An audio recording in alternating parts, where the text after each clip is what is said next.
Hello, you're listening to the Record Ceremony podcast with Miles Bonny. Yes. True. Hey man, Smiles, how you doing? Good man. I really appreciate you willing to take the time to check in with me. Oh, good man. Yeah, man. Yeah, thanks for calling. All right. So maybe let's get into it. This is going to be basically something from our radio show in New Mexico, and also something I'm going to add to podcast as well. So it won't only be heard by those who are listening at the time. So anyway, so it's not like live radio right now. No, not live right now. So if there's anything too that you feel weird about or whatever, I can always, adjust that later and stuff, and I can send it to you before it's out if you want to or whatever. Thanks, man. Yes, sir. So, is it cool if we jump into it? Some questions and such? Yeah. All right. So I want to just mention this shout out real quick that I first heard about your music relatively recently, like months ago, with the Green Twins album, because I was visiting where I used to live in Kansas City, and there's a record store out there called Mills Records, and I'd already heard the album, but I saw it laying there, and I was super excited. And then I talked to the owner of the store, and she was like, "Oh yeah, we love him." And I even got the copies that have the comic book in it. So I got one of the comic books. So can you tell us, like, just for the people that haven't, I play music all the time out here when I DJ on and off air, but, and I'm going to be editing in some of your songs into the interview later on, but can you tell us about the latest album and where it kind of falls in your life, if you will, compared to what you did before or what you want to do next, and also about that comic book thing, which I thought was kind of curious. Yeah. So, yeah, the record, I started making Green Twins when I was, while I was living in New York, and mainly in Brooklyn and some parts of Queens. And I was just kind of always been really curious and like making my own kind of like producing my own stuff and like kind of just like learning how to record things on my own and on top of working with really talented engineers. So it was like a real like learning process for me, like kind of engineering, how to like engineer things well and like how to record things at home.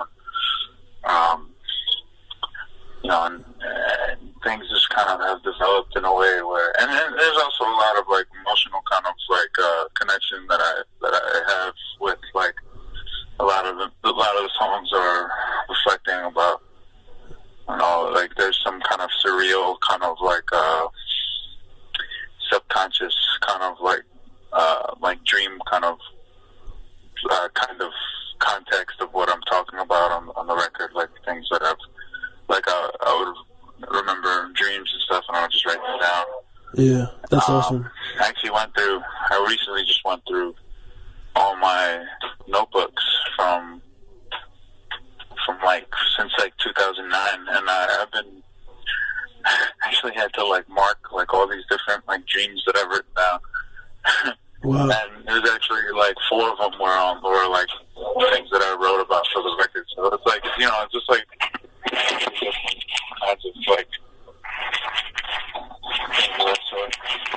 and going back through the notebooks and such, is that something you did before you recorded the album, or is that something you've done since then?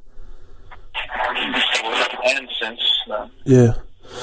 So a little bit both. And so, yeah, you mentioned being in Brooklyn to record, and where were you before Brooklyn? Did you grow up around that area? Yeah, so I'm not from New York. I'm from DC. Sorry, man, there's a lot of... Yeah. What? Yeah, I couldn't hear you. It sounds like it's on your jacket or something like that. You said DC? Yeah. So I grew up in Washington, DC. But before moving to New York, I lived in Boston, Massachusetts. Wow, those are some good cities. So when I was doing a little research today, just trying to think about, in addition to what I already know and love about your music, what I want to learn about or educate the listeners about, I noticed that in a lot of the, at least video recordings that I've seen on YouTube and whatnot, that you tend, and from what I see, it seems like you really care about what mic you have. Like, for instance, when I first saw the first video of you live, you had the SM57, the Shure, which I have used in the past and I really like because it kind of has a small dynamic range. And I wondered, another time you used like a super old retro mic that was even older than that. And then I saw still other ones where you had like a newer mic, and I had the sense, at least, as like a friend from afar, that it wasn't really your preferred thing to have this super clean, unaffected mic up front. You know what I mean? So I wanted to see what you want to share about that, man. Yeah. So I have a bunch of like weird mics that I find online. I don't know. I like the SM57. It's like how it sounds in my voice, and I like the way it like feels and sounds. I really. So the other mic is this like Electro Voice mic called it's a Electro Voice 635A. And I have a pair of them. Actually, the one that is probably on like a video online, I actually lost that one. Oh man! And I found it. I had that mic for like years, and I would use it. That was like my mic. Like any show I would do in New York, there was like a phase where before I put out the album, like in the writing process and like the recording process of making the Green Twins, I was playing all these like local like shows, like just at like friends' events and stuff, just like with my friends and stuff. And I literally would just. I had my setup, and I would just bring that mic everywhere. Yeah. So I really do have like a specific thing with like how I like my vocals to sound live, and I definitely tend to drown myself in a lot of effects and stuff. But I've actually slowly been kind of moving away from. Maybe not necessarily moving too much away from like affecting my voice, but. I just think it's so like fun and interesting to hear your voice in that kind of way. Yeah. Well, also, I don't know. You just kind of sound like you don't really sound like yourself. You just kind of sound like something else. Like I don't know. It's weird. Well, and as like a music fan, maybe it's more fun for you to play with instead of just hearing something that you know to be so true to who you naturally are. Like when you're not on a mic, you know what I mean? Yeah. There's all these different aspects of like why I don't know. There's like I just like the way that some of these instruments, like, or some of these like microphones sound, man. Like they just sound so good. Totally. And yeah. Well, I have like I have a bunch of different mics though at home, like all kinds of things. Something else that I'm curious about that was raised when I heard the Jamie Lydell remix he did of Cuffed, I think it was, is he gave you credit, I think it was on Instagram or something, for turning him on to some sort of pedal that you liked, and so it sounds like you're pretty knowledgeable and have explored some of that stuff as well. Yeah, man. I mean, I think that since I've lived in New York, like I kind of just made I just kind of dedicated a lot of time to like learning about different companies and just researching and like history about like different instruments and pedals and effects and what they do, and just like kind of just diving into like sound processing and like sound design and recording and stuff. I don't know. So yeah, so there's like specific companies that I really love. Like that, I think that pedal that you're talking about was an Earthquaker device. Earthquaker Devices has like this pedal that I use on my vocals. Like I've been using it on my voice for like 3 years. Wow. It's called it's like a delay, reverb, and chorus that go all in one. Cool. It's pretty crazy. But you're also, since you're a guitarist, I guess that probably allows you to, mix and match with your relationship with pedals, not only for vocals but for guitar. Yeah. Have you been playing guitar for a long time? Like, did you do that before you started singing, or what was your kind of music development like? It's funny, man. It's funny. I actually started playing guitar when I was like 21 or 20 years old. Yeah. Wow. And so, did you? So I'm like, yeah. No, go ahead. I'm sorry. No, I apologize, man. It's just hard with the delay. I don't get to see when you're about to talk, but you go. I'm not really sure what I was No. Go ahead. That's all good. Well, so it's all good, man. I mean, not to get generic with the questions, but it's always good for insight to kind of learn about how you came to music. Was that something you grew up with family, or was it something you you might even be doing visual arts too? I don't know. You know what I mean? What is it about music, and when did you kind of connect with that? Yeah, man. That's actually something that was like visual arts were a big thing for me before I got into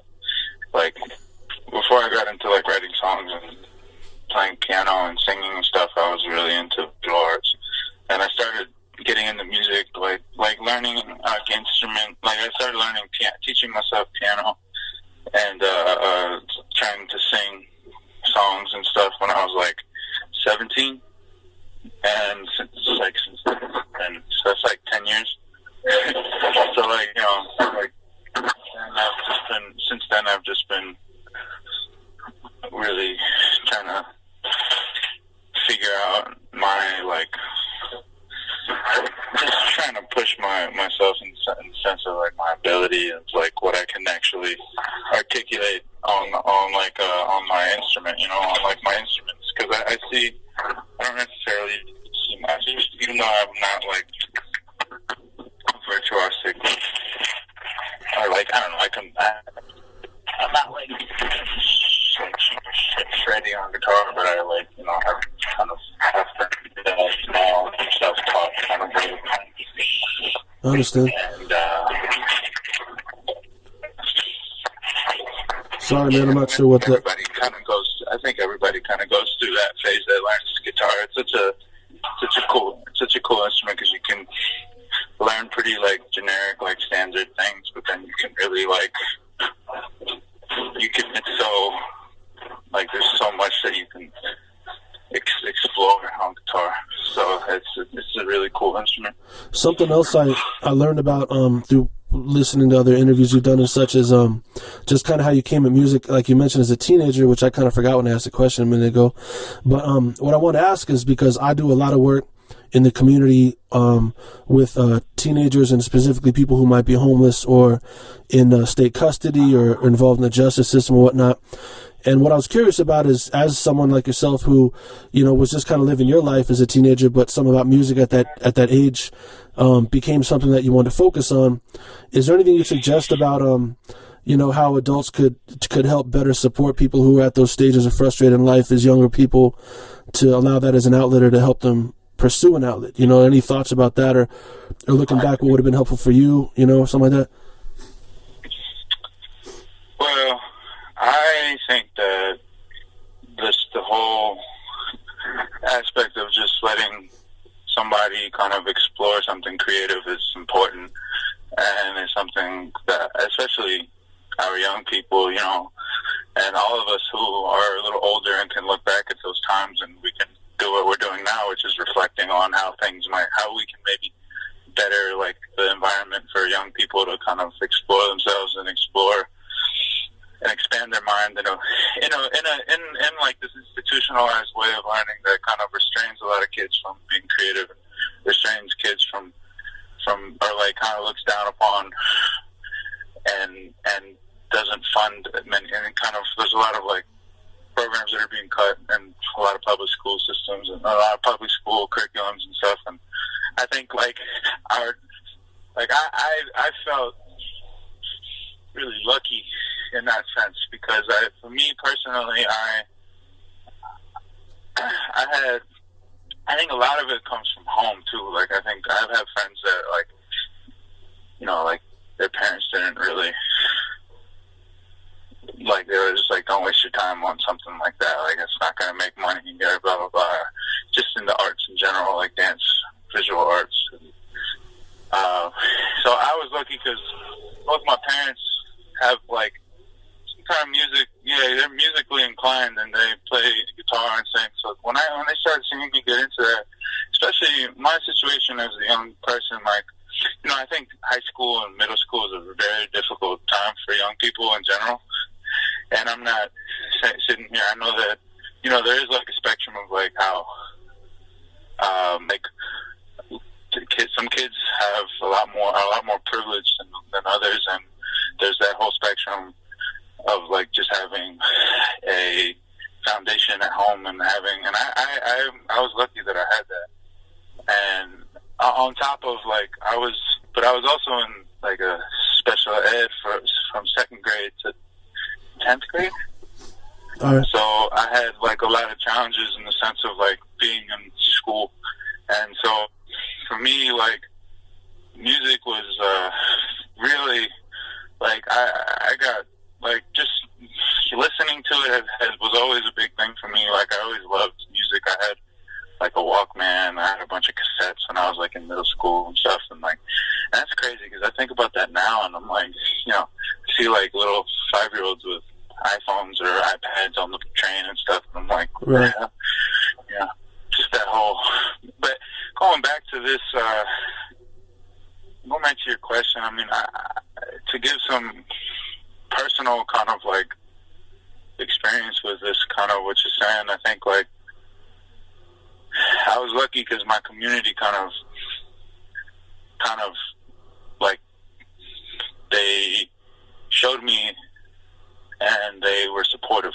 Yeah. And I was also surrounded by a lot of musicians that were involved in like the local Washington DC scene. Like one of my friend's dads played guitar with like all like the go-go bands in DC, and like he heard me sing and he told like another dude, and I would go to like this place called the Fish Market in Laurel, Maryland, and play with like some older OG like go-go musicians that used to play with like EU. I don't know, and then I would play with like, and then I had like direct teachers that were like involved, you know, when they weren't teaching, they were like involved in the local music scene. Like one of my art teachers, Mr. Coleman, he would play with HR from Bad Brains like every Tuesday night at Madam's Organ. He would play drums with HR from Bad Brains, and then like a bunch of my other teachers were working with Raheem Devon, like early Raheem Devon, and like Cy Smith and like Fonte.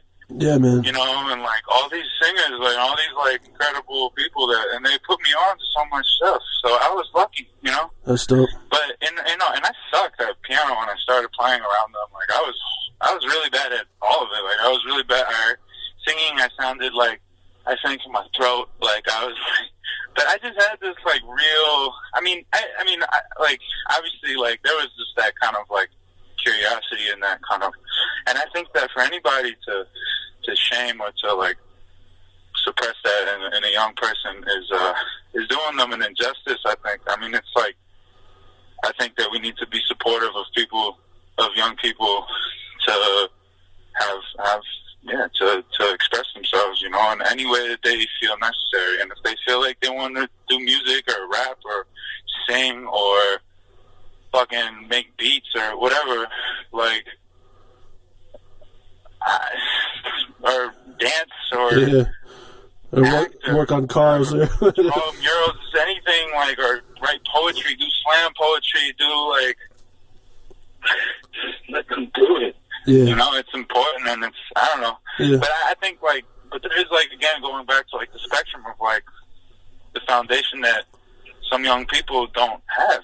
And I think, like, with, like, the resources that they do have, like, things that you do with, like, young people that, I mean, who know, like, all these, obviously a lot of this stuff is case by case by the kids, but, like, you know, I've seen kind of, like, a theme within, like, a lot of young people that do get caught up in like going to like rehabilitation or like juvie or you know there's something that they, you know, there's, I mean, that's a whole nother topic of like what.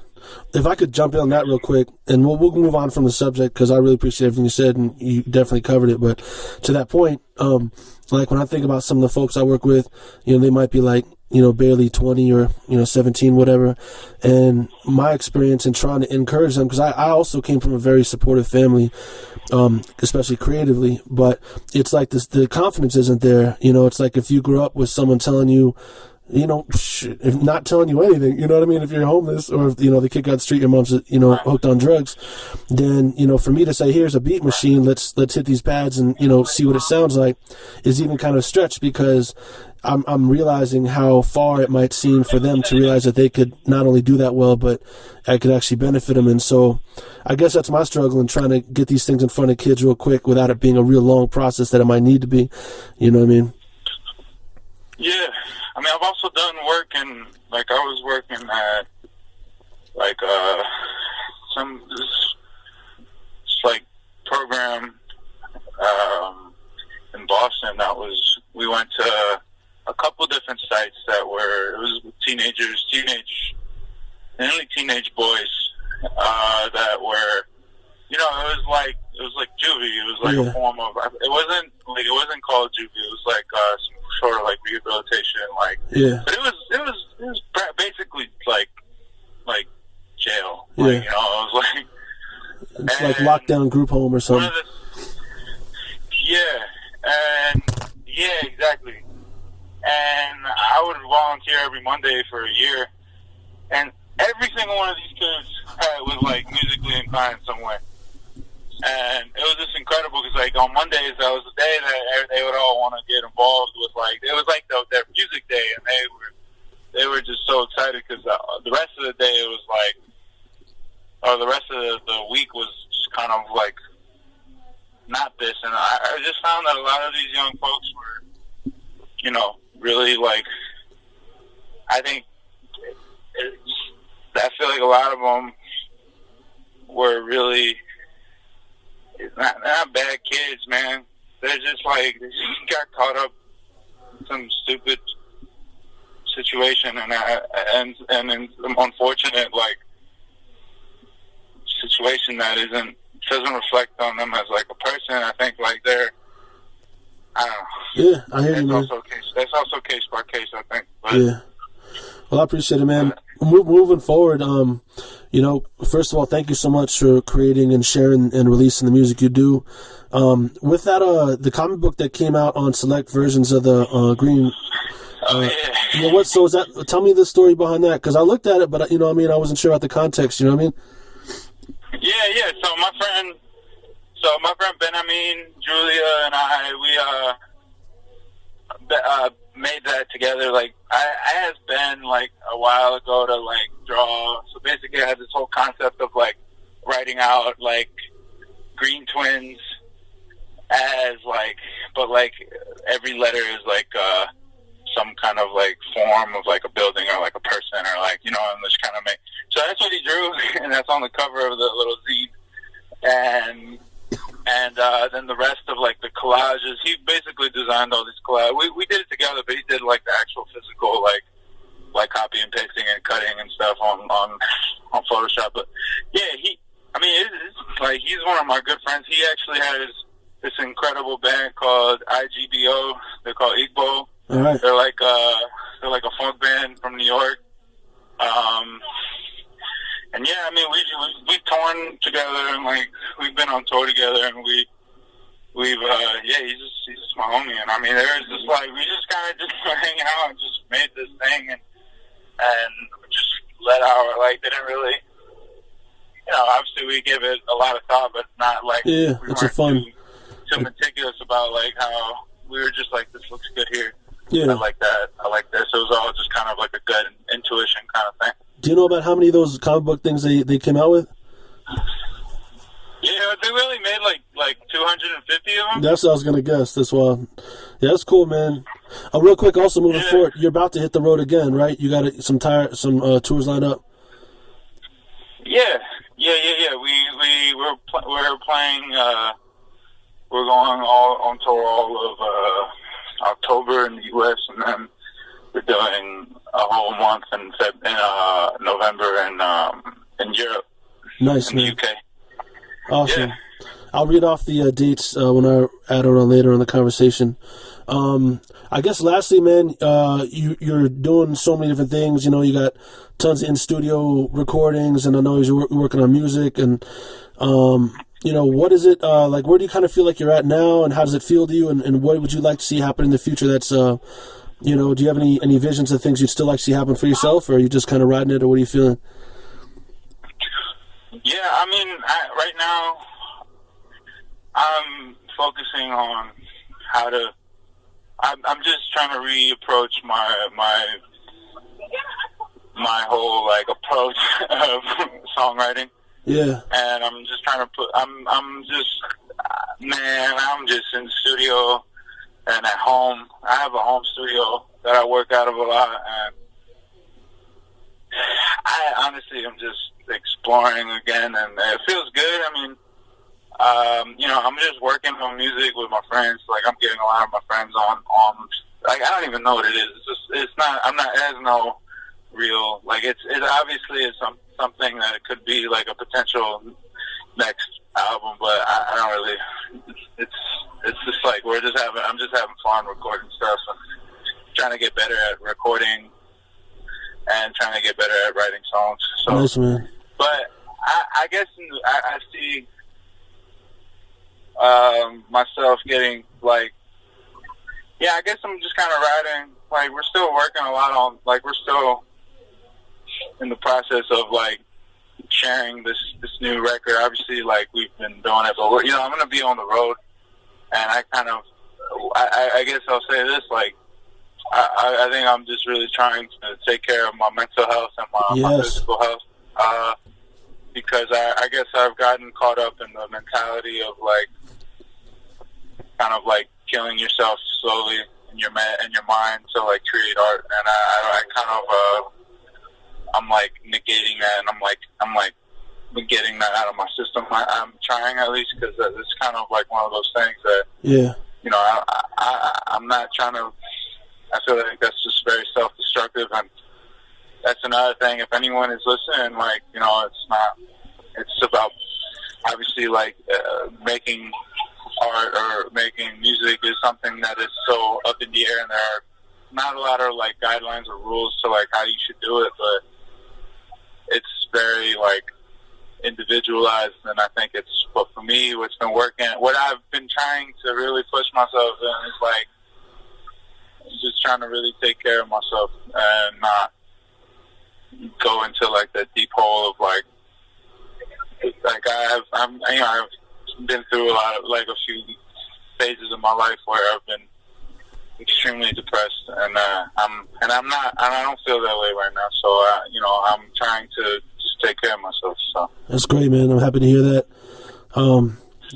Yeah, man. I know it's not easy, especially when you're the dude and people are like, oh my God, you're you or whatever, and then people expect for you to do whatever with them after every single show, and then you're like, no, I got to take care of my voice, so all the power to you, man.